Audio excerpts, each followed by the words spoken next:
Good morning everyone. बच्चों, फिलहाल अभी अभी 12th का रिजल्ट आया है और काफ़ी कॉलेजों में अभी एडमिशन प्रोसेस स्टार्ट हो गई है। तो सबके मन में एक बहुत सारा कन्फ्यूज़न है कि भाई अब क्या करें।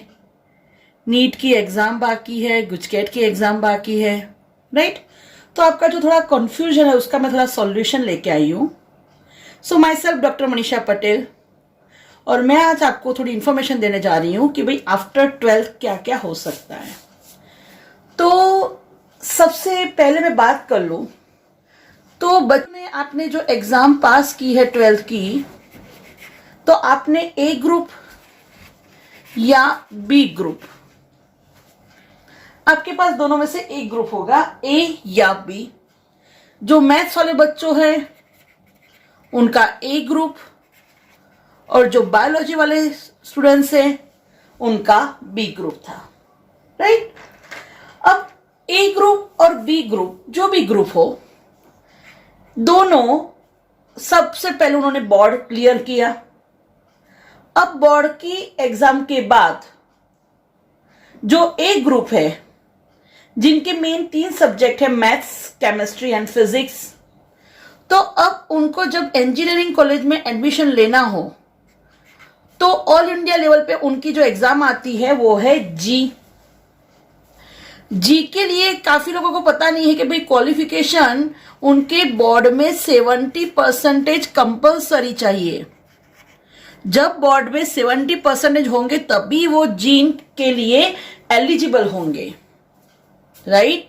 और सेकंड ऑप्शन, अगर गुजरात में एडमिशन लेना है तो उनके लिए है GUJCET, Gujarat common entrance test.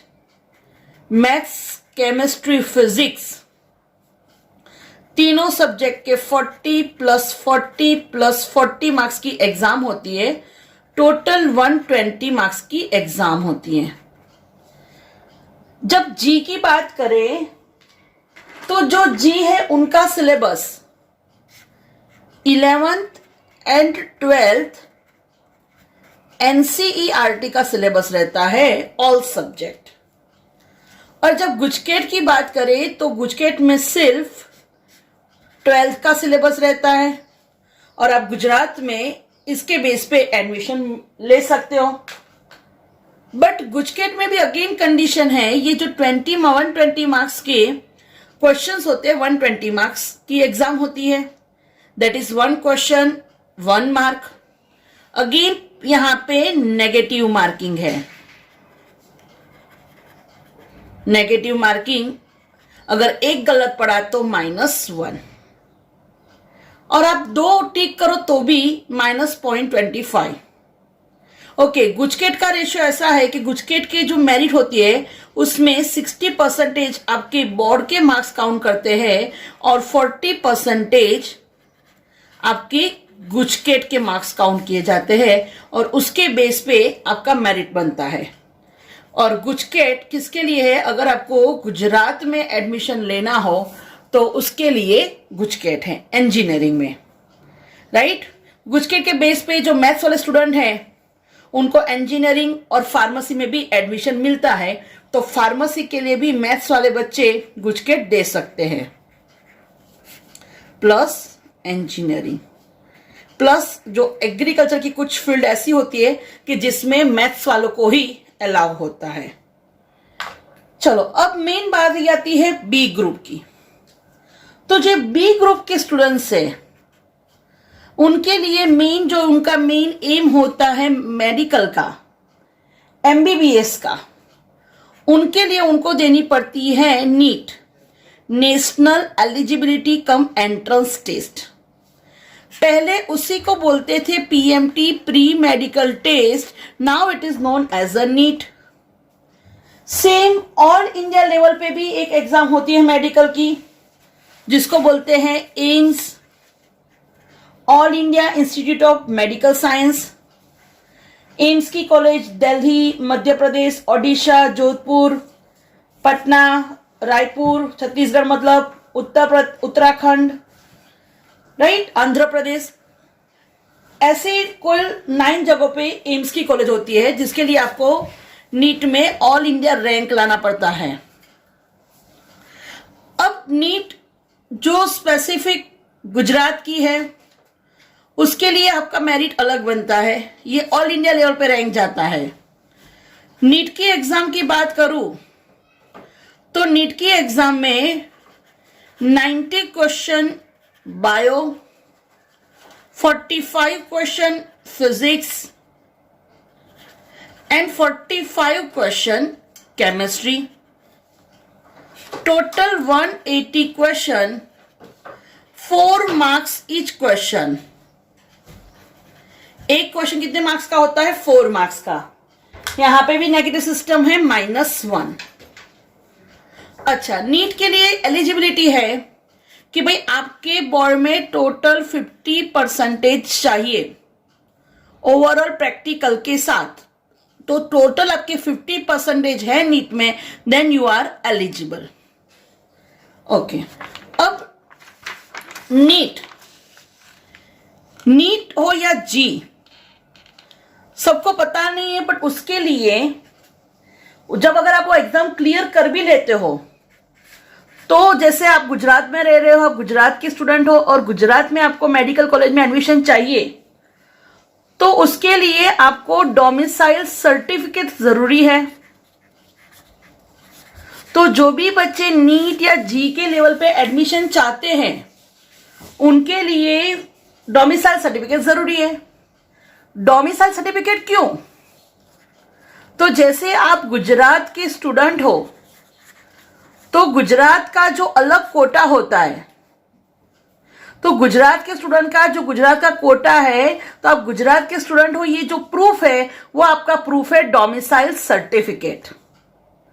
आप मामलतदार ऑफिस में जाओगे तो यहां पर एक पूरी प्रोसेस होती है कि आपने भाई 1 to 12 स्टैंडर्ड कहां पे किया, राइट। फिर पुलिस इंक्वायरी भी होती है, तो आपको पूरी प्रोसेस पास करनी होती है और हर एक का सर्टिफिकेट जब आप जमा करवाते हो तब आपका मिलता है डोमिसाइल सर्टिफिकेट। तो जो भी बच्चे नीट अपियर होने जा रहे हैं और इन फ्यूचर होने वाले हैं, वो सबसे पहले डोमिसाइल सर्टिफिकेट की प्रोसेस करवा लेना, क्योंकि ये कंपलसरी, अगर आप गुजरात में चाहते हो एडमिशन लेना तो आपको डोमिसाइल सर्टिफिकेट कंपलसरी चाहिए। ठीक है, इवन जी वालों के लिए भी डोमिसाइल सर्टिफिकेट कंपलसरी है। अब बात करें कि भाई जो नीट है, तो नीट में 180 क्वेश्चंस होते हैं, 720 मार्क्स का पेपर होता है, 3R। Pen and pencil type होता है, पेपर पेंसिल, मतलब कि आपको OMR में आंसर टिक करने होते हैं। यहां पे भी नेगेटिव मार्किंग है, तो ये खास ध्यान रखना है। नीट उसके बेस पे आपको कहां पे एडमिशन मिलता है, तो टोटली नीट का मेरिट बनता है और एवरी ईयर उसका कट ऑफ होता है कि जब कभी कोई 120 कट ऑफ होता है, 125 या 130 कट ऑफ होता है, उसके ऊपर वाले सारे एलिजिबल। तो नीट के बेस पे आपको एडमिशन मिलता है। सबसे पहले जो सबसे फेवरेट डिमांड है सबकी, MBBS, that is bachelor in medicine and bachelor in surgery, MBBS। Second है BDS, bachelor of dental surgery, then BAMS, जिसको आप सिंपली आयुर्वेदिक डॉक्टर बोलते हो, that is bachelor of ayurvedic medicine and surgery. फिर BHMS, bachelor of homeopathic medicine and surgery, जिसको आप simply homeopathic doctor बोलते हो, and bachelor of naturopathy.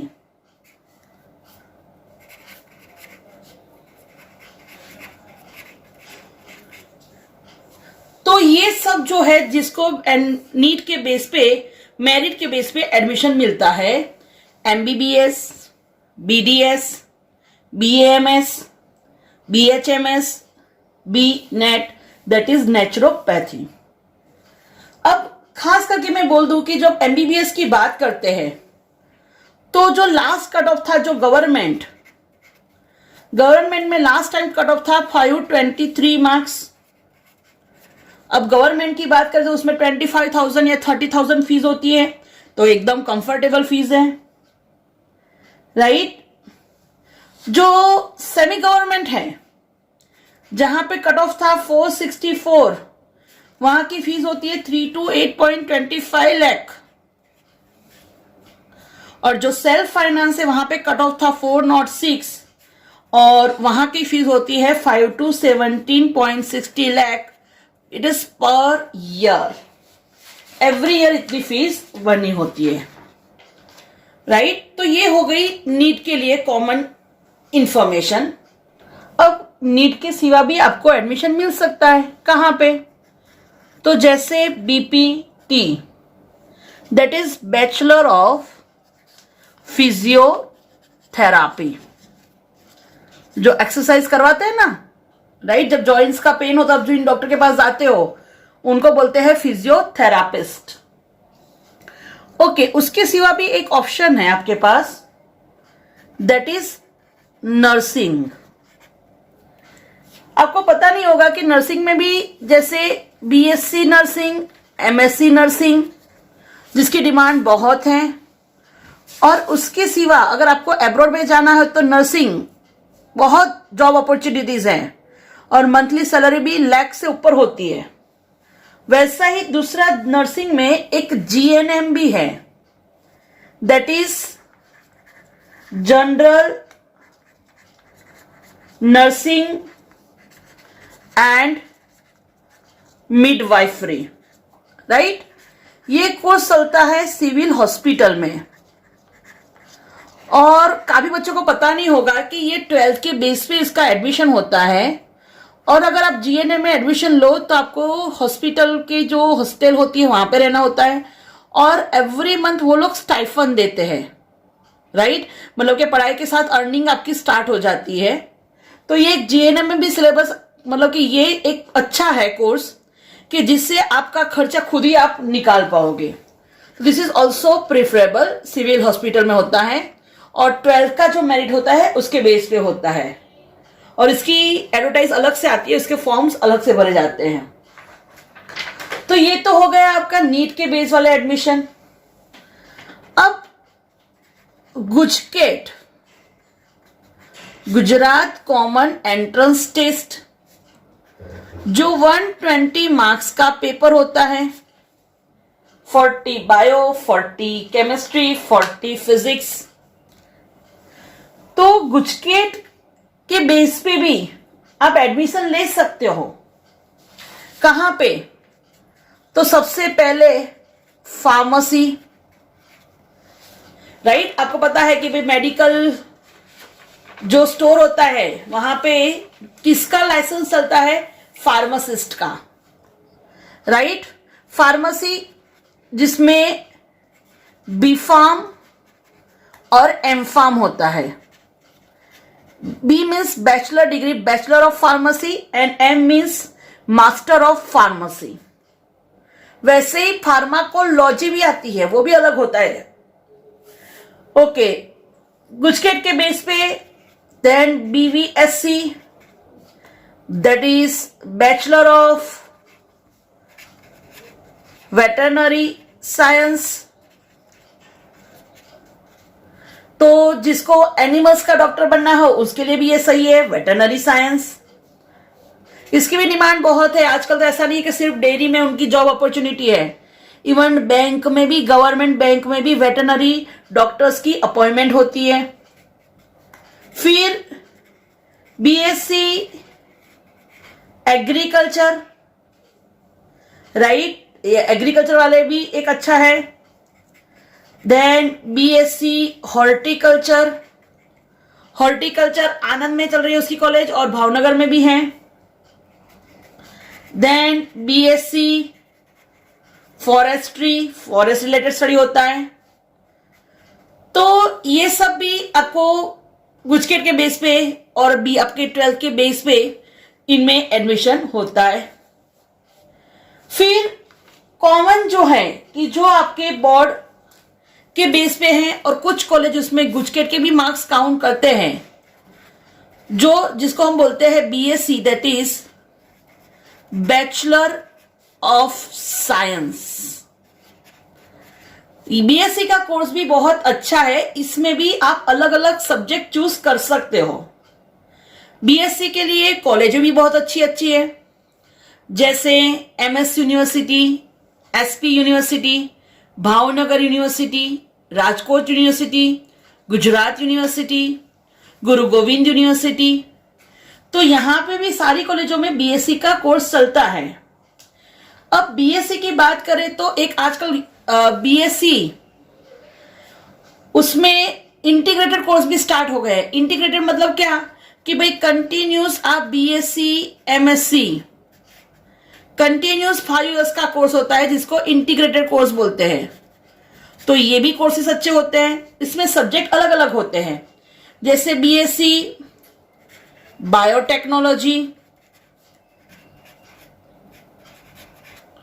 Right. फिर गांधीनगर में आईआईटी, टीचर्स ट्रेनिंग के लिए भी एक अच्छी कॉलेज है आईआईटी। तो टीचर्स ट्रेनिंग कोर्स वहां पे चलता है और वो भी 5 इयर्स का इंटीग्रेटेड कोर्स है और उसमें एंट्रेंस टेस्ट के थ्रू एडमिशन होते हैं। फिर इवन बीएससी आईटी भी होता है, BSc IT information technology, IT information technology, even BSc home science, then BSc chemistry, BSc physics, BSc botany, BSc zoology, BSc biochemistry, BSc forensic science,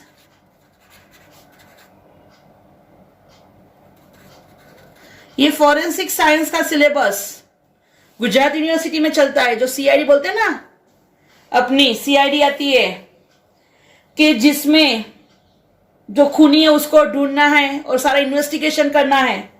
तो जो forensic science laboratory होती है, forensic science के course में भी आप specify subject select कर सकते हो, क्योंकि फॉरेंसिक साइंस की जो लेबोरेटरी है, एक ब्रांच उसकी अहमदाबाद में है और दूसरी ब्रांच उसकी गांधीनगर में है। तो फॉरेंसिक साइंस में भी फिजिक्स, केमिस्ट्री, बायोलॉजी ऐसे अलग अलग डिपार्टमेंट होते हैं। ओके, तो बीएससी में भी ये आप डिफरेंट सब्जेक्ट के साथ बैचलर डिग्री कर सकते हो। बीएससी में के बाद और भी एक ऑप्शन है आपके पास, जैसे BSc MLT medical laboratory technician. जो लेबोरेटरी में टेक्नीशियन होते हैं ना, जब अपना ब्लड लेते हैं, तो that is medical laboratory technician. तो वो भी एक कोर्स अच्छा है बीएससी एमएलटी। जैसे किसी को ऐसा है कि भाई मेरे को रिसर्च में जाना है, तो आप कोई भी बीएससी करो, इवन आप बीसीए भी कर सकते हो, बैचलर ऑफ कंप्यूटर एप्लीकेशन, और उसकी की भी मास्टर डिग्री है MCA master of computer application. BSc जो 3 इयर्स कोर्स होता है, बैचलर डिग्री है। उसके बाद आप एमएससी भी कर सकते हो, एमएससी 2 ईयर डिग्री होती है। एमएससी के बाद अगर आप रिसर्च में जाना चाहो अंदर, तो आप एमफिल कर सकते हो, मास्टर ऑफ फिलोसॉफी, और अगर आप चाहो तो पीएचडी भी कर सकते हो, फिलोसोफर ऑफ डॉक्टरेट, कि जिसके बाद आपके आगे, आपके नाम के आगे डॉक्टर की डिग्री लगती है। बच्चों, आपको पता नहीं होगा कि भाई जब आपको पीएचडी में एडमिशन लेना होता है, तो अभी वहां पे भी एंट्रेंस टेस्ट आ गया है। जैसे आपको पता है कि आप जो दे रहे हो नीट यूजी है, अंडर ग्रेजुएट।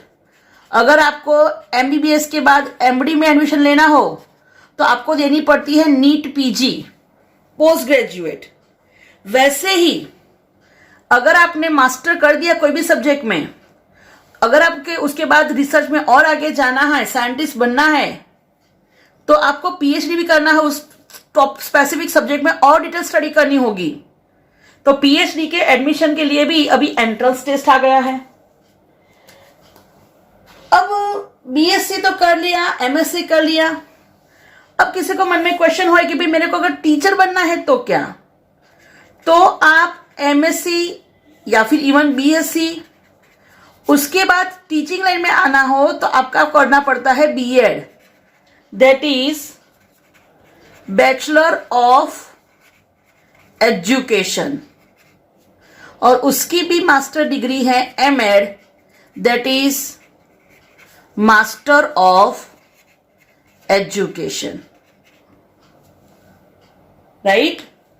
ओके, अब किसी को ऐसा कि भाई मेरे को लेक्चरर बनना है तो क्या, तो एमएससी के बाद आप एमफिल कर सकते हो, रिसर्च मास्टर ऑफ फिलोसोफर, और उसके बाद अगर आपको लेक्चरर बनना हो तो उसके लिए आपको एग्जाम देनी पड़ती है, नेट या फिर जी स्लेट,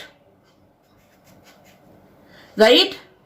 ये साइंस के स्टूडेंट्स के लिए CSIR नेट होती है, और गुजरात में आपको लेक्चरर बनना हो तो ये एग्जाम कंडक्ट करती है यूजीसी, और जिसको बोलते हैं जी स्लेट, यहां पे जी नेट भी आती है। बट साइंस के स्टूडेंट की जो नेट होती है वो कंडक्ट करती है CSIR, और उसको बोलते हैं दूसरा JRF, that is joint research fellowship.